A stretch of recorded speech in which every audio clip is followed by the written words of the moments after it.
귀로 여는 세상, 영심이의 책방에 오신 여러분 환영합니다.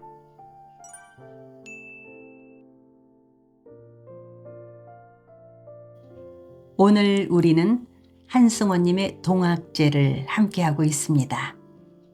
지난 8편에서는 나라가 어수선한 틈을 타서 서서히 외래인들이 들어와 휘젓고 다니기 시작하죠.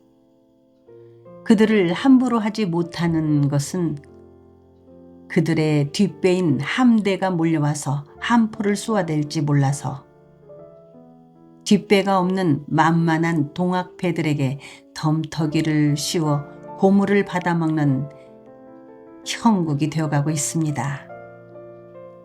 그 속으로 한 걸음 들어가 봅니다. 제1권 산호의 딸. 5. 푸른 눈의 보고서. 서양 여인. 자네 집에도 디딜방아를 놓았는가? 홍순서가 이공빈에게 물었다. 전에 있던 곳이죠. 얼마 전에 만호 사는 쪽으로 머리를 두게 해놓았구먼요. 이공빈이 대답했다. 만일에 그것이 발설이 되면 큰일 나게 생겼구먼. 그것이 무슨 효용이 있는 일이라고 그 짓들을 하는지. 당장 예전대로 돌려놓도록 하소. 홍순서는 단호하게 말했다. 그는 매우 이지적이고 사려 깊은 사람이었다. 대응의 도인들이 뿔뿔이 흩어졌다. 지친 걸음으로 자기네 집들을 향해 돌아들 갔다. 헤어지면서 도인들은 서로 하늘님을 향해 허리와 머리를 숙여 절들을 했다. 다시 만날 것을 속으로 기약했다. 무슨 일이 있어 불러주기만 하면 모여들겠다는 생각들을 다 가지고 돌아들 갔다. 세상의 모든 도인들이 구름같이 모여 신원을 하고 도를 믿도록 허락해달라고 외치고 그러면 개벽 세상이 앞당겨지리라고들 믿고 있었다. 구림의 도인들만 남았다. 아무것도 아닌 작은 일을 가지고 더욱 큰 일을 그르치도록 하는 것 같이 미혹한 일은 없네. 홍순서는 옆에 모든 사람들이 알아들을 수 있도록 분명하게 말했다. 이공빈은 대꾸를 하지 않았다. 이공빈은 디딜방아의 위력을 믿고 있었다. 홍순서가 사려 깊은 만큼 자기도 사려도 깊다고 그는 생각하고 있었다. 지역보도 그 속설을 믿었다. 회령진의 한만호는 어느 날 문득 피를 토하고 쓰러져 죽어갈 것이다. 그것이 사실인지 모르지만 전임 윤만호도 임기 막판에는 신안고난 알았다고 했다. 그게 관내 사람들 모두가 디딜방아를 찌어댄 까닭이라고 사람들은 말했다. 지역보와 홍순서가 이공빈은 이인안을 따라가고 있었다. 이인안은 서양인의 가마와 조랑말을 뒤따랐다. 그것들을 뒤따라 간다기보다는 그 가마와 조랑말이 이인안이 가야 할 길을 먼저 가고 있는 것이었다. 서양인의 가마는 동학도인들과 근처 마을 아이들과 안악들한테 한바탕 시달렸다. 사람들은 가마문을 열어보려고 밀려들었다. 원숭이 모양새의 양년을 보겠다는 것이었다. 가마꾼들만으로는 그것을 떼칠 수가 없었다. 이인안과 고흥연과 홍순서 일행들이 나서서 간신히 물리쳤다. 조랑말 위에 서양인은 이인안 일행에게 몇 번이나 고개와 허리를 굽실거리며 감사합니다 하고 말했다. 혀 꼬부라진 소리였다. 구림으로 들어섰다. 천태산을 왼쪽에 끼고 구림 강변을 따라 길은 나 있었다. 서구림 뒤쪽의 부용산이 까물거리는 별들을 머리에 이고 있었다.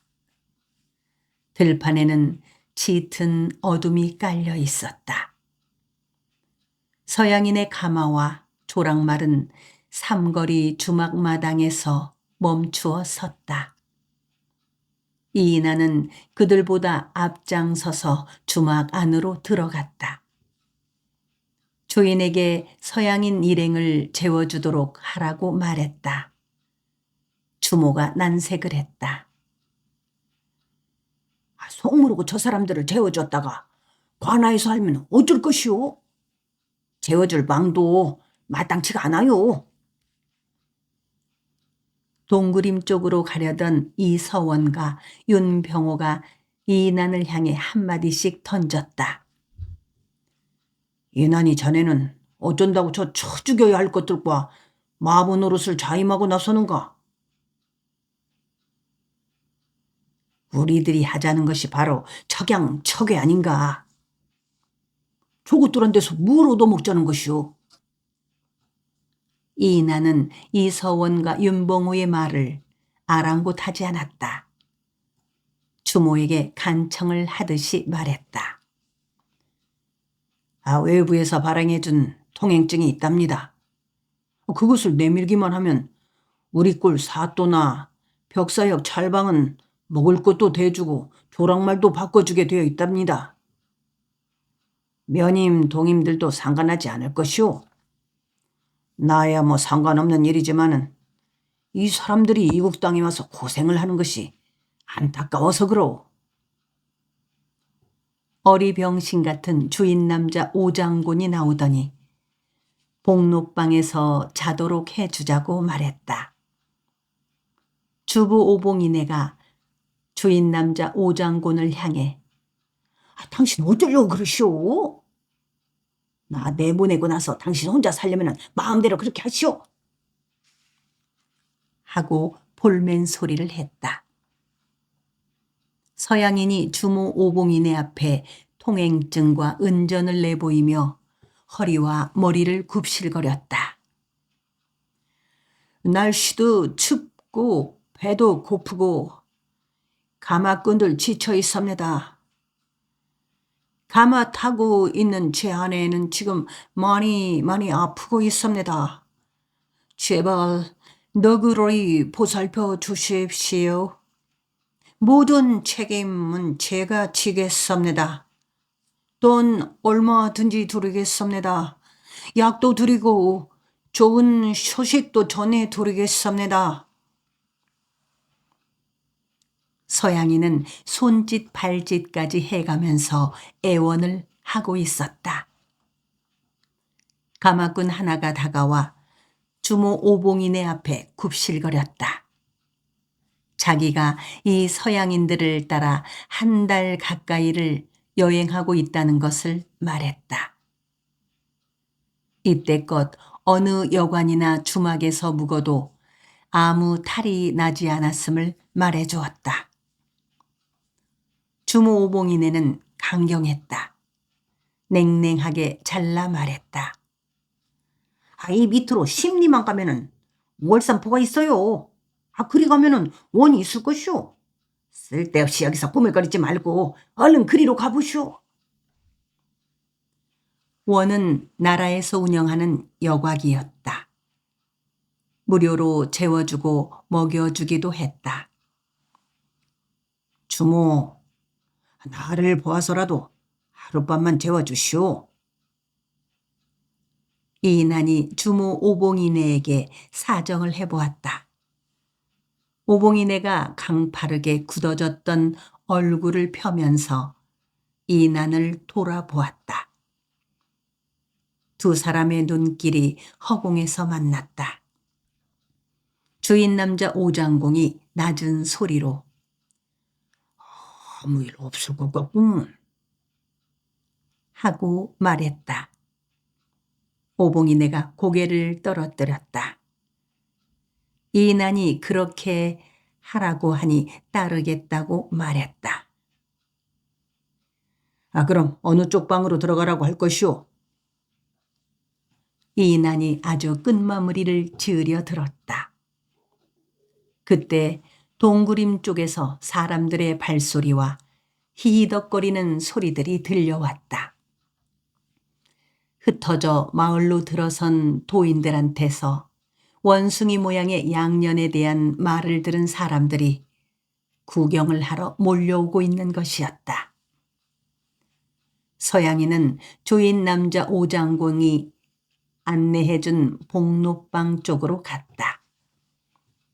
가마꾼들이 가마를 그 방문 앞에 바싹 들이댔다.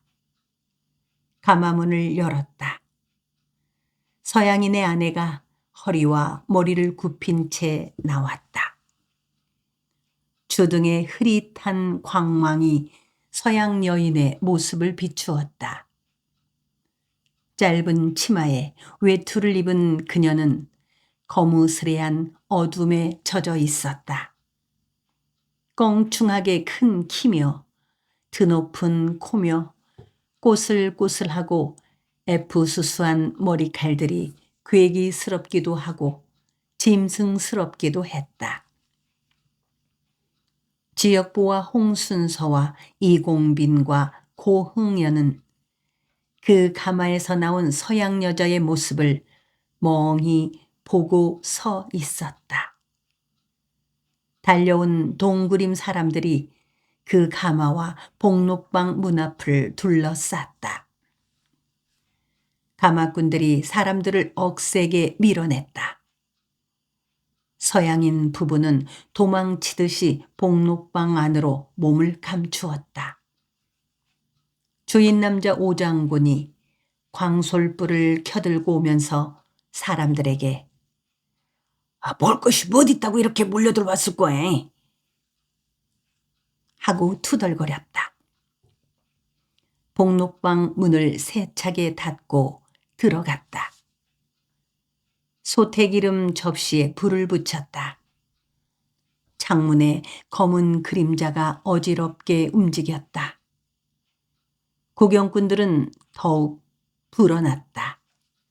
마당 안에 사람들이 가득 찼다. 그 양년 어디 있어? 대관절 어떻게 생겼는데 노랑물에 튀겨놓은 원숭이 같다는 것이오. 이리 좀 나와봤으면 좋겠구만. 어디로 숨어버렸어? 오봉이네야, 그 방문이라도 좀 열어봐라. 입 걸쭉한 안악들이 부엌문 앞으로 몰려가서 짓거려댔다. 연하문 살쯤 되었을 듯한 오봉이 또래의 아이들은 어른들 틈으로 비집고 들어서면서 고개를 기웃거렸다. 문틈에다 눈을 대고 들여다보는 아이들도 있었다. 그 옆에 아이가 보이냐고 속삭였다. 또 다른 옆에 아이가 자기도 좀 보자고 하며 맨 먼저 문틈으로 들여다보기를 개발한 아이를 밀어붙였다. 더 짓궂은 아이는 손가락 끝에 침을 묻혀서 창구멍을 뚫었다. 들여다보던 아이가 히히히 하고 웃으면서 물러났다. 그 아이가 영락 없는 원숭이야 하고 말했다. 어디 나 좀 보자. 야, 저리 비켜. 내가 지훈이 뒤에 볼 차례다. 여기서 무슨 차례가 필요 있어? 서로 먼저 들여다보려고 싸웠다. 창문에 그림자가 어른거리고 주인 남자 오장군이 대우리 문을 벌컥 열었다. 창구멍을 뚫어놓고 들여다보던 아이들과 문틈으로 들여다보던 아이들이 뒤로 벌렁 넘어졌다. 문틀에 이마나 광대뼈를 다치고 엄살을 부렸다. 내 이놈 새끼들, 싸게 안 갈래? 여기 볼 것이 뭐 있다고 이렇게 몰려들어서 이 난리를 치냐? 오장군은 아이들에게 소리를 버럭 질렀다. 어른들은 열없어 하면서도 물러나려 하지 않았다. 체면불구하고 아이들처럼 창구멍에 눈을 들이대고 보고 싶은 눈치들이었다. 누군가가 주인 남자 오장군을 향해 퉁명스럽게 말했다. 어느 누구든지 동네에 들어오면 동네 사람들한테 인사를 해야 예의 아닌가? 미리견 미국 사람인지 알아서 러시아 사람인지 어디 어떻게 생겼는가 콧배기라도 좀 보세. 지역보는 몰려든 사람들 밖으로 빠져나갔다. 이인하는 서양인의 가마꾼들과 함께 몰려든 사람들을 밀어냈다. 고흥연과 홍순서와 이공빈과 고돌석과 최부칠도 이인한을 따라 사람들을 밀어냈다. 내일 낮에 밝은 곳에서도 얼마든지 볼 수 있어요. 시방은 먼 길을 달려오느라고 피곤해 있으니까 얼른 밥 잡수고 쉬라고 그냥 돌아들 가십시오. 서양 여자라 할지라도 우리네 어머니나 누나들 같이 생겼어요. 머리가 약간 널널하고 코가 조금 드높고 키가 우리네 아낙들보다 조금 클 뿐입니다. 자, 내일 아침에 와보시고 그냥 돌아들 가십시오. 이인한의 말에 사람들은 뒷걸음질을 쳤다. 마당 밖으로 나갔다. 사립을 등지고 들길로 들어섰다. 근데 저 사람이 어째서 저것들을 저렇게 감싸는고? 뭔 꽁꽁이 속에 있는 모양이구만 그려. 사람들은 투덜거리며 돌아들갔다. 가다가 한데 웅기중기 몰려 서서 속닥거렸다. 이인하는 사립 밖으로 나와서 속닥거리는 그들을 향해 소리쳐 말했다. 어서들 가시오. 사람들은 마을 쪽으로 돌아갔다. 이인하는 사립 앞에 내내 서 있었다. 주인 남자 오장군이 나와서 이인한에게 고맙다고 인사를 했다. 가마꾼들도 허리를 굽신거렸다. 들어가서 탁백이나 한 잔씩 하고 가라고 말했다. 이인하는 사양하고 들길로 나섰다. 서구림을 향해 발을 옮겼다. 일행이 그의 뒤를 따랐다. 지역보는 맨 뒤에 처져갔다.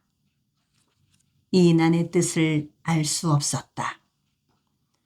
동학도인들이 쳐 죽여야 한다고 하는 서양 사람들을 왜 저렇듯 위해 줄까? 이인한의 걸음은 빨랐다. 처남도 우리 집에 가서 같이 저녁 들지. 고흥연은 대꾸를 하지 않았다. 고흥연은 답답할 만큼 말수가 적었다. 이인한이 하자는 대로 따르곤 하였다.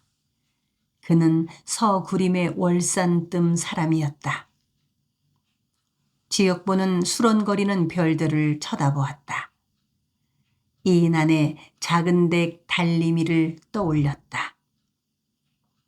달림이는 떠오르지 않고 그녀의 동생이자 그의 아내인 별림이의 얼굴이 그려졌다. 조급해졌다. 붙잡는 것을 뿌리치고 얼른 집으로 돌아갈 것을 그랬다고 지역보는 후회했다. 별림이가 누군가의 품에 안겨 있는 모습이 눈앞에 어른거렸다.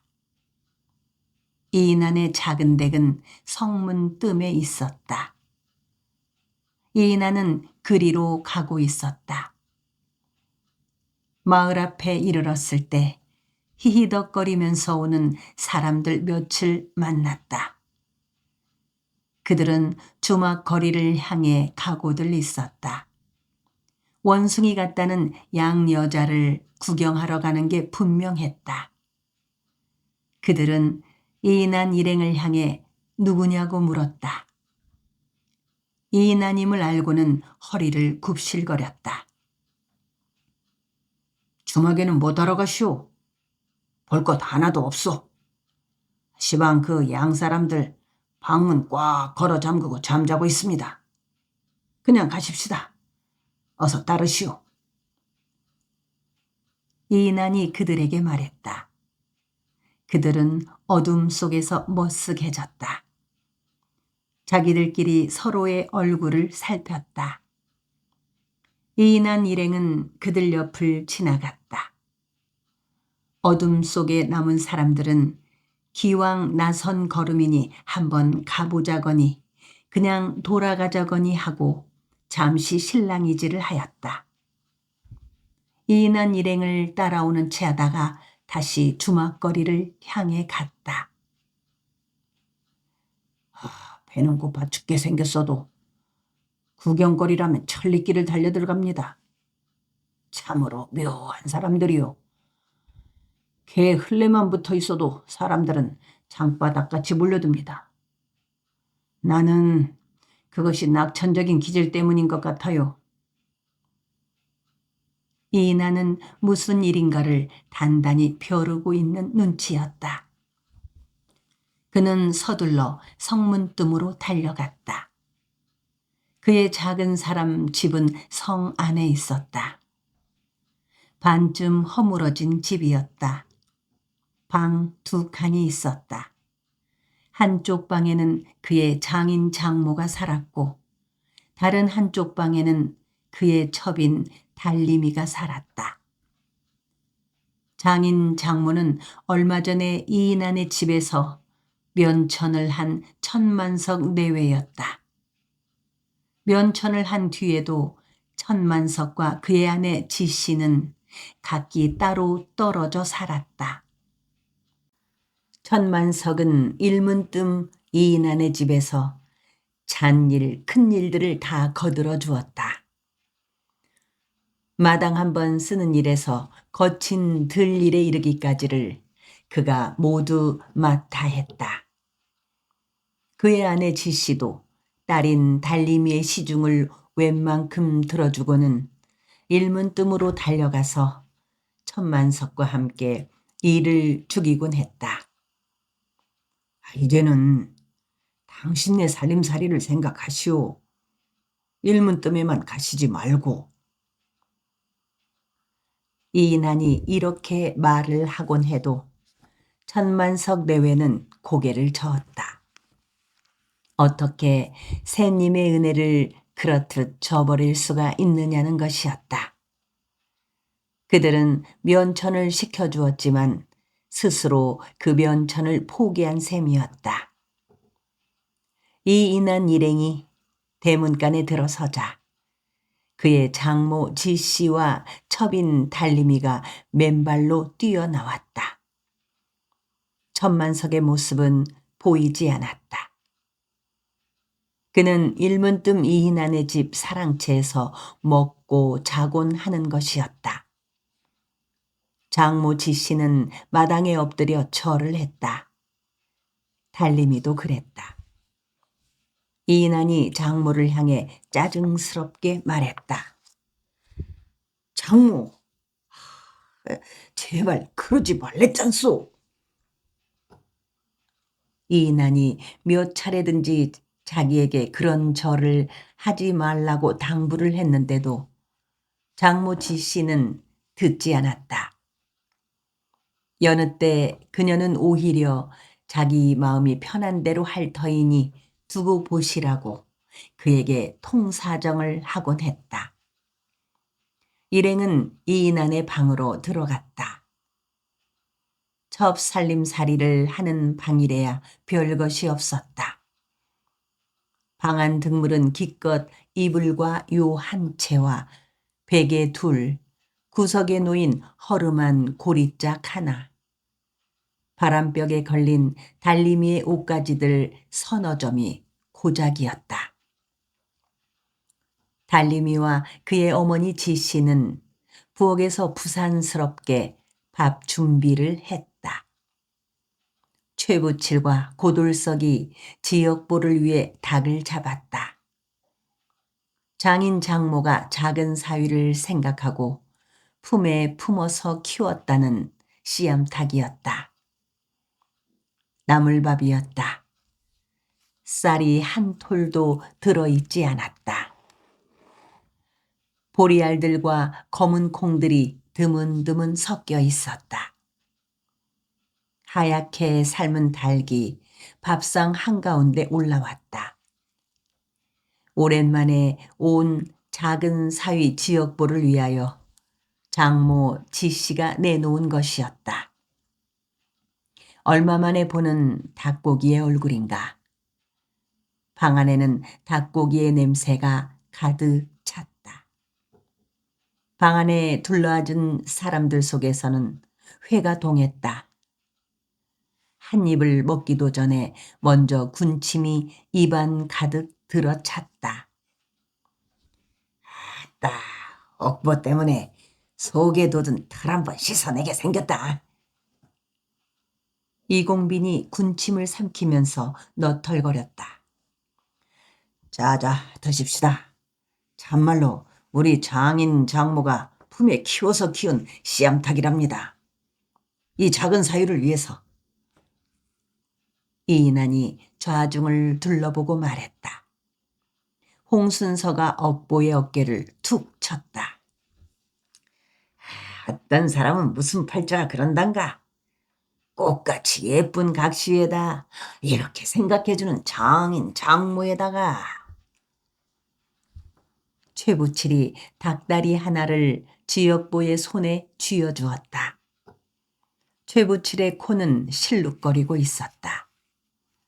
구수한 냄새, 물씬거리는 닭고기를 앞에 놓고 있는 그의 눈은 멀겋게 빛났다. 이것은 큰 사이목이구먼요. 고돌석이 다른 닭다리 하나를 뜯어서 이인환에게 주었다. 곧 둘러앉은 사람들이 말이 없어졌다. 허겁지겁 닭고기를 찢어 먹었다. 그야말로 한 사람이 옆에서 그 닭고기에 얹혀 죽는다고 할지라도 아랑곳하지 않을 만큼 그들은 그 음식에 홀리고 취하여 있었다. 지역부는 그 닭다리의 살점들이 꿀보다 달게 느껴졌다. 그것들을 다 먹어 치우고 난 그는 다른 살점들을 가져다 먹었다. 나중에는 뼈들까지 다 씹어 먹었다. 상 바닥에는 잘 씹어지지 않는 뼈다귀 몇 개만 남았다. 둘러앉은 사람들은 자기 앞에 놓인 나물밥 한 그릇까지를 개눈 감추듯이 먹어 치우고 나서야 제정신들이 들었다. 이때껏 그들은 배가 고파 있었다. 사흘만 굶겨놓으면 도둑질하지 않을 사람이 없는 법이고 수염이 석자라도 먹어야 양반인 것이었다. 사람들은 지역보 덕분에 배부르게 잘 먹었다고 칭찬들을 했다. 돌아가서는 각시 털끝 하나도 가시지 말고 잘 생각해주고 그러소. 이때껏 말이 없던 고흥연이 당부를 했다. 지역보는 고개를 떨어뜨렸다. 불안스러웠다. 조급했다. 별님이한테 무슨 일인가가 일어나 있을 것만 같았다. 당장이라도 집으로 달려가고 싶었다. 오복 가운데는 처복이 으뜸인 법인데 옥보 전에는 어디에 그런 복이 붙어 있는가? 이공빈이 지역보의 얼쭉얼쭉한 얼굴을 뜯어보면서 말했다. 운이다 하고 지역보는 생각했다. 그날 이인안과 함께 그 섬으로 건너가는 나룻배를 탄 것이 그 예쁜 각시 별림이를 얻게 만들어준 좋은 운줄이었다. 그 나룻배의 전복이 그 운줄을 목에 걸어준 것이었다. 한데 빼어나도록 예쁜 각시를 데리고 살기는 괴로운 일이었다. 한시도 마음을 놓을 수가 없었다. 그가 없는 사이에 누군가가 업어가 버릴 것만 같았다. 그의 얼쭉얼쭉한 얼굴에 실증이 난 아내 별림이가 다른 남자한테 눈을 돌릴 것 같았다. 그렇다고 집에 북박혀 각시만 지키고 있을 수는 없었다. 하던 동학일을 버릴 수는 없었다. 다 쓸데없다. 내가 살고 내 어머니, 내 아버지, 내 각시, 내 새끼들하고 먹고 사는 일이 무엇보다 중요한 것이오. 다 죽고 나면 아무것도 없어진다. 우리 아버지 봐라. 이 섬구석에다가 식구들 끌어다 놓고 어디 가서 뭘 하고 있는 것인지 말이오. 혀를 맞물고 살다시피 하여온 이바우가 한 말이었다. 이바우는 자기 아버지 이마동을 경멸했다.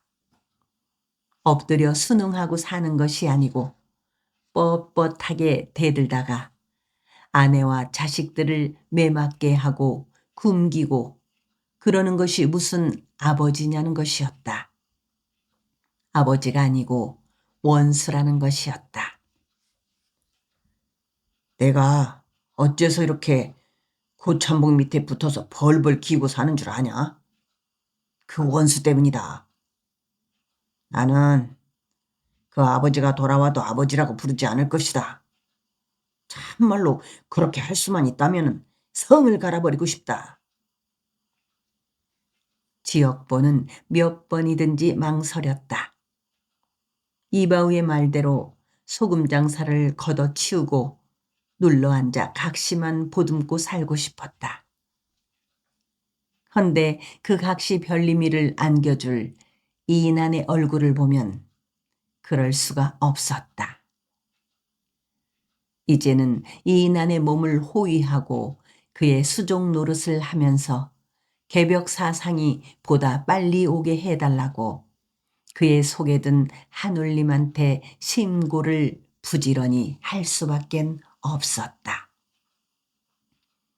이인아는 저녁을 먹고 나서 홍순서를 밖으로 불러냈다. 대문 밖으로 나갔다. 장모 지씨는 이인안이 나가고 나자 곧 지역보를 자기 방으로 불렀다. 장모 지씨는 머리가 하얗게 새어 있었다. 주름살들이 깊었다. 허리가 굽어 있었다. 그녀는 지역보를 건너다보고 울었다. 옷구름으로 눈물을 계속 찍어냈다. 이인안의 첩인 달림이가 동생 별림이의 안부를 물었다. 바다물정을 잘 모르는 아이인데 어떻게 조개도 잡고 해초도 뜯고 그러던가요? 여기 살 때는 참말이지 갯벌밭에 한 번도 안 나다녔어요. 달림이는 백합 같은 여자였다. 거기에 비하면 별림이는 영산홍 같은 여자였다. 달림이는 말갛게 가라앉은 호수 같았다.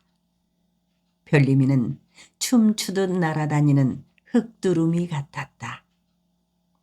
수컷한테 고운 모습을 보이려고 곰살갑게 몸을 꼬는 암캐 같은 데가 있었다. 종알거리며 흐르는 시냇물 같은 데가 있었다. 모든 것이 다 서투르고 그럴 것인데 잘해요. 조개 잡고 해쳐 뜨는 일이 뭐 어려운 일인가요? 지역보는 흰 허벅다리와 젖가슴이 거의 드러날 만큼 한쪽 팔을 내놓고 낙지를 잡으러 다니는 아내 별림이를 떠올렸다. 갯바람에 잔머리카락들이 날리는 그녀의 얼굴이 눈에 선했다. 별림이는 가끔씩 먼 바다를 향해 눈을 거슴츠레하게 뜨고 있곤 했다. 꿈을 꾸는 듯 싶었다. 누군가를 생각하는 눈빛이었다. 입이 걸지를 않은 아인지 어쩌던가? 장모 지씨가 물었다. 흐린 눈에 물이 괴어 있었다. 저녁 때도 그렇게 부지런했어요? 한시도 가만히 있지를 않아요. 바다에 나갔다가 들에 나갔다가 그래서 그런지 잘 먹어요. 크지 않은 몸치고는 강단지고. 별림이는 벌 같은 데가 있었다. 가끔 어떤 노래인가를 흥얼거렸다. 슬픈 곡조였다. 속에 괴어있는 슬픔을 그 흥얼거림으로 달래는 것이었다. 지역보는 별림이가 왜 그러는지 잘 알고 있었다. 자기 아닌 누군가를 마음에 깊이 간직하고 있는 것이었다. 그것이 누구냐고 그는 따지려 하지 않았다. 간직하고 있더라도 그녀는 이미 자기의 아내인 것이었다.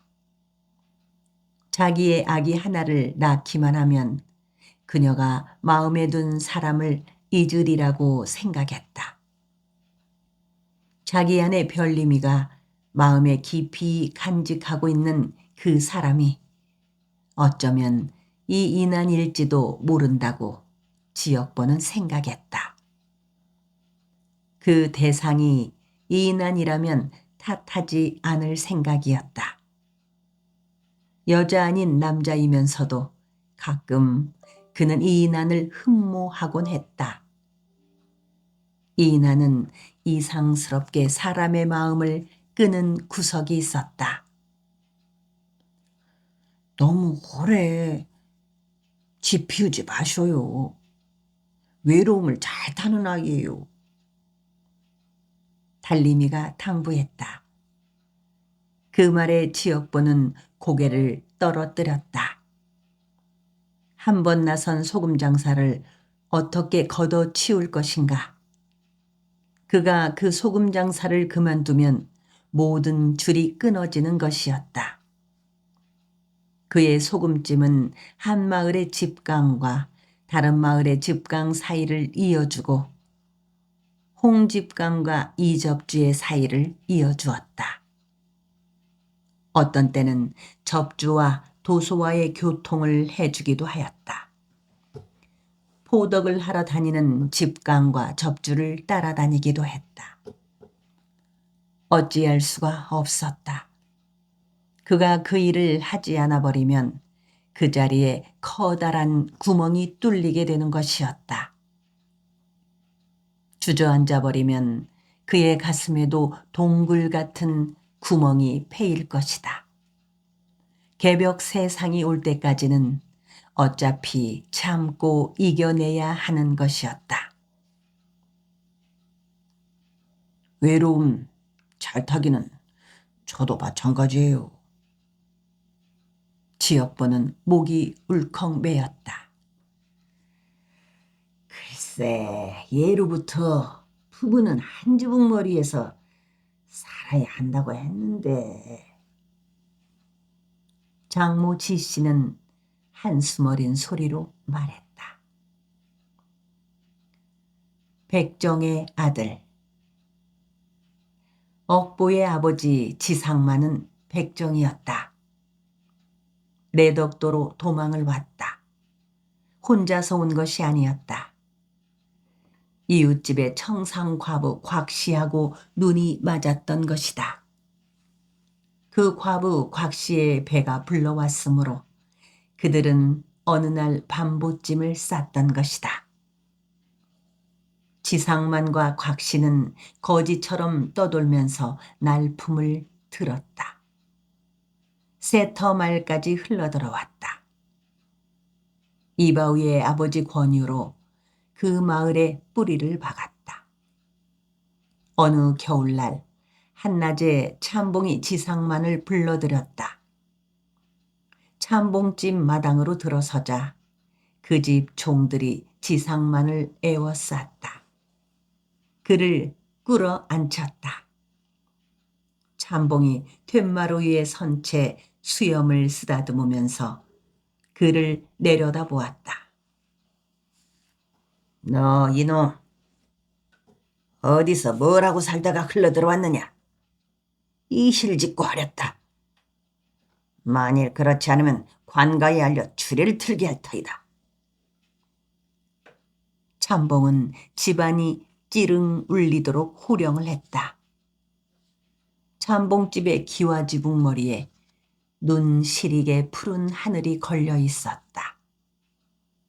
참새들이 처마 끝에서 지저귀고 있었다. 애워싼 종들이 한마디씩 뱉어냈다. 어디선가 백정 노릇을 하고 돌아온 듯 싶습니다, 나으리. 그렇사옵니다. 우리 황소를 끌고 골목길을 내려가다가 이자를 만났는데 우리 황소가 고개를 푹 떨어뜨리고 펄펄 떨더란 말입니다. 짐승들은 백정을 귀신같이 알아본답니다. 개들도 이자 앞에서는 꼬리를 내린답니다. 참봉은 어흠하고 큰 기침을 했다. 지상만은 두 손바닥으로 땅을 짚었다. 이마를 조아렸다. 백정질을 하던 사람이 아니라고 우길 참이었다. 죽어도 그렇게 우겨야 하는 것이었다. 자기는 부모가 누구인지도 모르는 유랑거린이라고 말했다. 참봉이나 그의 총들이 믿으려 하지 않았다. 그렇다면 그 미세계 여인네는 어디에서 데리고 왔는고? 그 사람도 저랑 똑같이 유랑 걸식으로 하던. 참봉은 화를 벌컥 냈다. 이 못된 백정놈이 이실직고를 할 때까지 모질게 두들겨 패라고 말했다. 종들은 지상만을 무지막지하게 묶었다. 도끼자루 같은 몽둥이로 정강이며 엉덩이며를 가리지 않고 후려쳤다. 그래도 바른 말을 하지 않자 참봉이 소리쳤다. 옆에 내도 끌고 오너라. 곧 그네 안에 곽씨가 끌려왔다. 해산을 한 지 한 달쯤 되었을 무렵이었다. 종들은 곽씨를 묶었다. 참봉은 그들 부부를 향해 말했다. 이 마을에서 고이 살고 싶으면 바른 대로 말을 하거라. 곽씨는 참봉에게 울면서 애원했다. 저희들은 유랑걸식을 하다가 눈이 맞아서 부부가 된 벌레 같은 것들입니다요. 자비로운 마음으로 늘 보살펴 주십시오. 곽씨의 말씨는 유랑걸식을 하는 여인의 그것이라고는 믿을 수가 없었다. 그만큼 조리 있고 유창하고 고왔다. 목소리도 부드러웠고 몸놀림이나 얼굴 표정도 다소곳했다. 어느 양반 집안의 딸임이 분명했다. 참봉은 그 곽씨의 말씨와 생김새와 다소곳한 태도에 한동안 넋이 빠져 있었다. 이런 여자가 어떻게 저 천한 상놈의 품에 안기어 살고 있는 것일까? 참봉은 군침을 삼켰다. 그는 몸을 부르르 떨면서 지상만을 더 엄하게 닥달했다. 청지기는 종들로 하여금 물볼기를 치게 하고 나서 너그럽게 타이르듯 말했다. 너 이놈, 어느 안전이라고 그런 거짓말을 하고 있느냐? 참봉 어른으로 말할 것 같으면 앉아서 천리를 보고 서서 만리를 보는 해안을 가지신 분이시다. 어서 이실직고를 하고 앞으로는 솔선해서 잔치집 짐승도 잡아주고 고리도 짜주고 그렇게 하거라. 그러면 이때까지 내놓은 허물을 탓하지 않고 너그러이 내 놈을 곁에 두고 부릴 것이니라. 내 말이 무슨 뜻인 줄 알겠느냐? 지상만의 아내 곽씨는 땅바닥에 얼굴을 묻고 몸부림을 쳤다. 남편을 살려주기만 하면 어떤 굳은 일이라도 다 해드리겠다고 했다. 나으리, 우리 벌레 같은 것들 제발 자비롭게 살펴주십시오. 우리는 참말 유랑 걸식을 하고 떠도는 불쌍한 것들입니다. 살려주십시오. 지상만은 이를 갈면서 고개를 저었다. 죽으면 죽었지 못합니다. 팔자에 없는 백정지를 어떻게 합니까? 끝내 지상만과 그의 아내 곽씨는 자기들의 전력을 실토하지 않았다. 지상만은 파김치처럼 몸이 상한 채 풀려났다. 참봉은 그렇게 풀어주는 것으로 응징을 마감하려 하지 않았다. 동네 사람들한테 엄명을 내렸다. 앞으로 지상만하고 상종을 하는 사람은 마을 안에 고이 놓아두지 않겠다는 것이었다. 그를 불러다가 이를 부리지도 말고 양식이 떨어져 굶어 죽더라도 들여다보지도 말고 서로 말을 주고받지도 말라고 했다.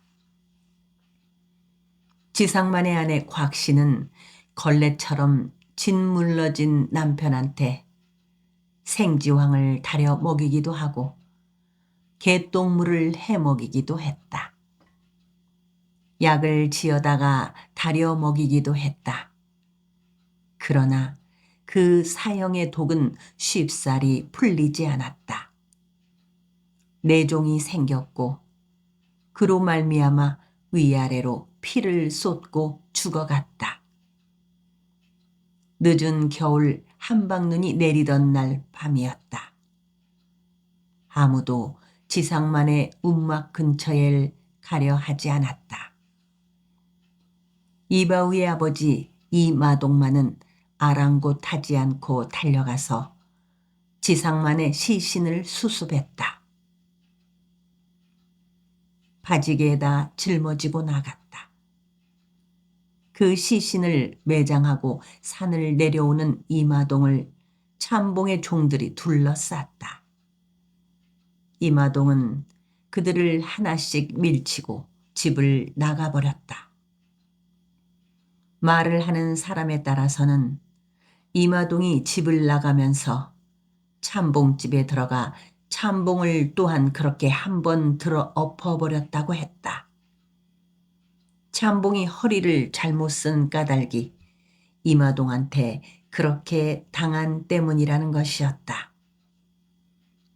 그것은 거짓말이고 사실은 이마동이 그 집 종들한테 쫓기어 도망갔다고 말을 하는 사람들도 있었다. 지역보는 어머니 곽씨의 살아온 내력에 대하여 의문을 품고 있었다. 그의 어머니 곽씨는 아버지가 돌아가신 지 한 해 뒤의 한 여름밤에 뒷동산의 참나무 가지에 목을 매달고 죽으려다 이바우의 어머니 때문에 살아났다는 것이었다. 그 말을 그는 어른이 된 다음에 이바우의 어머니한테서 들었다. 어머니 잘 모시라고 하는 소리다. 지역보의 어머니 곽 씨는 절대로 그렇게 마음을 약하게 먹을 사람이 아니었다고 바우의 어머니는 말했다. 곽 씨는 억보 하나를 키우면서 살아보려고 이를 갈았다는 것이었다. 어린 억보한테 모든 것을 다 걸었다. 억울하게 맞아 죽은 남편 지상만의 원수를 갚는 것에서부터 자신을 다시 홀로 되게 만든 운명한테 대드는 것에 이르기까지를 모두 억보의 건강하게 잘 자라는 것에다 걸고 살았다는 것이었다. 지역보의 아버지 지상만이 죽고 이바우의 아버지 이마동이 집을 나가버린 이후로 어머니 곽 씨는 바우의 어머니하고 혀를 맞물듯이 살아왔다. 곽 씨는 독한 데가 있었다. 바우의 어머니가 짐작을 하고 있는 것들에 대하여 그녀는 절대로 입 밖에 내려 하지 않았다. 속을 털어놓지 않는 것이었다. 어느 고을에 어떤 가문에서 태어나 어디에 있는 어떠한 가문으로 시집을 가서 살다가 어찌하여 홀로 되었는가. 지상만이라는 사람은 무얼 하던 사람이었는데 어디에서 어떻게 만났는가. 지상만이 죽은 뒤로 참봉은 어떤 방법으로 손을 뻗쳐오고 있는가. 그것을 어떻게 뿌리치고 있는가. 그렇지 않으면 그쪽의 요구에 따라 수청들 생각을 하고 있는가. 바우 어머니가 문득 생각이 나서 찾아가 보면 곽 씨는 가끔 어린아들 억보를 재워놓고 어둠 속에서 소리 없이 울곤 했다. 그러면서도 억울하고 분하고 슬프고 한스러운 말들을 한마디도 뱉어주려 하지를 않았다. 지금도 당신이 죽으려고 한 그 말을 입 밖에 내려 하지를 않으시니까 내 어머니가 무슨 억울하고 분한 생각에서 그러셨는지 알 수가 없다. 좌우간에 도저히 살아 배길 수 없다는 생각이 들어서 그랬을 거야. 아이유로 마음 변하시지 않고 너 하나 키우면서 이때껏 꿋꿋하게 살아주신 것을 참말로 고마워하면서 효도 잘하거라. 내 아버지 내력은 모르지만 내 어머니는 양반이 틀림없으시다. 말씀하시는 것이라든지 행실이라든지 사람 대하는 것이라든지가 다 그렇다. 나도 늘 많은 것을 배우고 살아온다. 지역보는 어린 시절에 어머니 곽 씨한테서 천자문과 명심보감을 배웠다. 소학을 배우다가 지역보는 곽 씨한테 상놈이 공부를 하면 무엇할 것이냐고 대들었다. 어머니 곽 씨는 그의 총알이를 회초리로 때리시면서 말했다. 언젠가는 그 세상이 온다 이놈아. 양반 상놈이 따로 없는 세상 말이다. 지역보는 어머니 곽 씨가 말을 한 그 양반 상놈 따로 없는 세상이 바로 개벽 세상일 것이라고 생각을 하고 있었다. 기막힌 일이 그 이후에 또 일어났다. 어느 날부터인가 어머니 곽 씨는 귀가 절벽처럼 멀어버렸다. 지역보는 곽 씨의 귀가 그렇게 멀어버린 날 아침의 일을 아직도 생생하게 기억하고 있었다. 그가 10살 나던 해의 이른 봄날이었다. 어머니 곽 씨는 바다로 갯것을 하러 가서 돌아오지 않았다. 지역보는 바다에서 넘어오는 앞산 잔등을 지켜보며 어머니를 기다리고 있었다. 기다림은 사람을 몸살나게 했다. 시간이 왜 그렇듯 가질 않는지 알 수 없었다. 그는 마당을 맴돌면서 술을 헤아렸다. 핏빛 노을이 타올랐다가 꺼졌다. 땅거미가 졌다. 어둠이 앞산 잔등을 덮었다. 그것이 검은 성벽처럼 그의 집 마당을 감쌌다. 그는 그 어둠에 쫓기어 거정문을 들치고 방으로 들어갔다. 이불을 뒤집어 썼다. 밖으로 귀를 쫑그렸다. 어머니의 발자국 소리를 기다렸다. 멀리서 개 짖는 소리가 들리고 함부로 내디디는 발자국 소리들이 지나가곤 했다. 누군가가 소리쳐 말하는 것도 들렸다. 참봉의 종들이 저희들끼리 싸우며 지나가는 소리도 들렸다. 배가 고팠다. 그는 해 저물녘에서야 서당에서 돌아왔다. 어머니 곽 씨는 들어오는 대로 조갯국을 끓여줄 것이었다. 소쩍 새가 울었다. 그 새 울음이 가까워졌다가 멀어져 갔다. 얼마쯤 뒤에는 집바귀가 울었다. 그것이 사실은 귀신의 울음소리라고 서당꾼들이 그랬다. 바다로 나가볼 것을 그랬다고 어린 지역보는 후회했다. 지금이라도 나가볼까. 가는 길에 대만인의 직간을 만나게 된다. 거기서 직간 귀신이 나오곤 한다고 서당꾼들이 그랬다.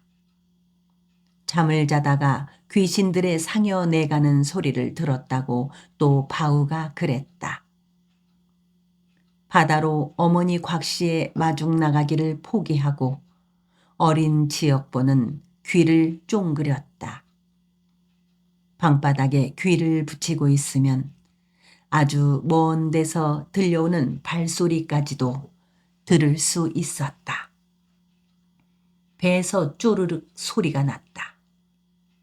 배고픔이 아픔과 쓰라림으로 변했다. 까무룩 잠이 들었는가 했는데 어머니 곽 씨가 돌아와 있었다. 옷자락에서 찬결이 건너왔다. 어머니는 그를 위하여 조갯국을 끓여주려고 하지도 않고 죽은 듯이 누워 있기만 했다. 어머니, 그가 불러도 그녀는 듣지를 못했다. 가슴을 흔들어도 꼼짝을 하지 않았다. 어머니는 이튿날 아침 일찍이 일어나 조개국을 끓여주었고 꽁보리 밥을 싸주었다. 여느 날처럼 말을 하지 않았다. 그가 서당에 가는 것을 내다보지도 않고 방바닥에 들어 누워 버렸다.